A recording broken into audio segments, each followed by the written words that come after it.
বাংলাদেশ জামাত ইসলামের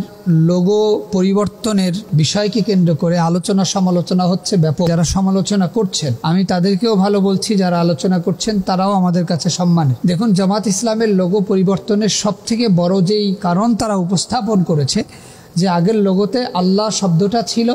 এবং আকিমুদ্দিন কোরআনের একটি আয়াত ছিল, সেটাকে পরিবর্তন করা হয়েছে। কিন্তু বাস্তবিক অর্থে আমরা যেটা বর্তমান লোগোতে দেখেছি, আমার কাছে মনে হয়েছে বর্তমান সময় উপযোগী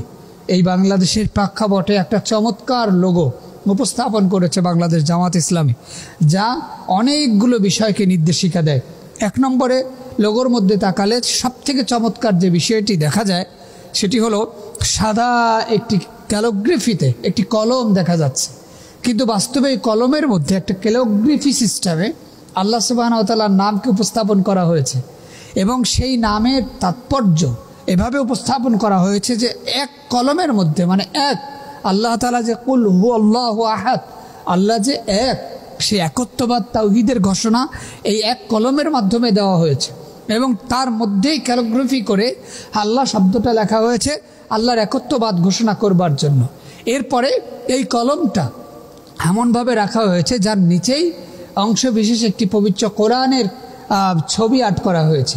যারা বলছেন আকিমুদ্দিন অর্থাৎ এই আয়াতটা বাদ দিয়ে কেন এই ছবিটা দেওয়া হলো, তারা কি বোকার স্বর্গে বসবাস করছেন আমি জানি না। কোরআনের এই লোগো আকিমুদ্দিনের থেকেও দামি আমার কাছে, কারণ যেখানে একটি আয়াত সংযোজন ছিল সেই জায়গাটাতে গোটা কোরআনই সংযোজন করে দেওয়া হয়েছে। অর্থাৎ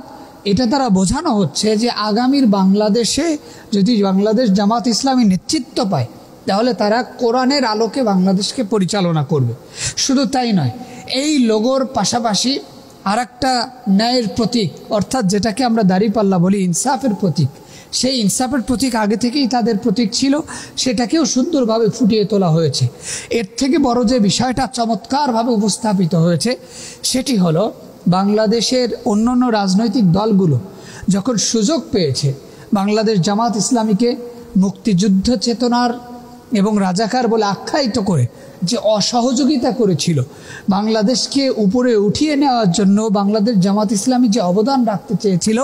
সেই অবদানে যারা বারবার মুক্তিযুদ্ধ এবং রাজাকারকে ব্যবহার করেছিল তাদেরকে চ্যালেঞ্জ ছুড়ে দিয়ে বর্তমান যুবকদের কাছে একটি চমৎকার লোগো, অর্থাৎ এই লোগোর মাঝখানে একটি রক্তিম সূর্যের মতো বাংলাদেশের পতাকার মাঝখানে যে লাল আভাটা সেটা তৈরি করা হয়েছে এবং পুরো লোগোটাকে সাজানো হয়েছে সবুজ কালির উপরে, সবুজ কালারের উপরে, অর্থাৎ পুরো পতাকাটা সবুজ এবং সেই সবুজত্ব দিয়েই এই রক্তিম আভাকে তৈরি করা হয়েছে, যার মাধ্যমে দেশপ্রেম, দেশত্ববোধের ভালোবাসা এবং বাংলাদেশ জামাত ইসলামী যে বাংলাদেশের স্বাধীনতাকে বিশ্বাস করে, বাংলাদেশকে বিশ্বাস করে, বাংলাদেশের ভূখণ্ডকে আগামী নেতৃত্বের শ্রেষ্ঠ পর্যায়ে নিয়ে যেতে চায়,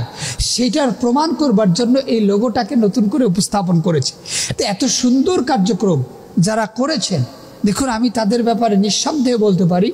আগামীর বাংলাদেশে শ্রেষ্ঠ চেতনা এবং সৌন্দর্যের ক্ষেত্রে হয়তো তারা অগ্রণী ভূমিকা পালন করবে। ব্যক্তিগতভাবে যুবক যারা সমালোচনা করছেন, আমি বলছি আপনারা সমালোচনার কাতার থেকে বের হয়ে আসুন, আসুন আমরা একটি নতুন সুন্দর শ্রেষ্ঠ বাংলাদেশ উপস্থাপন করি, যেই বাংলাদেশের শ্রেষ্ঠত্ব হবে ইসলামের দৃষ্টিভঙ্গিতে, রাসূল আকরাম সাল্লাল্লাহু আলাইহি ওয়াসাল্লামের আদর্শের ভিত্তিতে, কোরআনের নির্দিষ্ট সংবিধান অনুযায়ী গণতন্ত্র, মানবতন্ত্র সব শেষ করে একটি সোনার বাংলাদেশ তৈরি করবার জন্য এখন কোরআনের তন্ত্রই আমাদের দরকার। সব কিছু ভুলে আমরা একে অপরকে কোরআনের জন্য সহযোগিতা করব। আল্লাহ তাআলা আমাদেরকে সেই তৌফিক দান করুক, আমিন।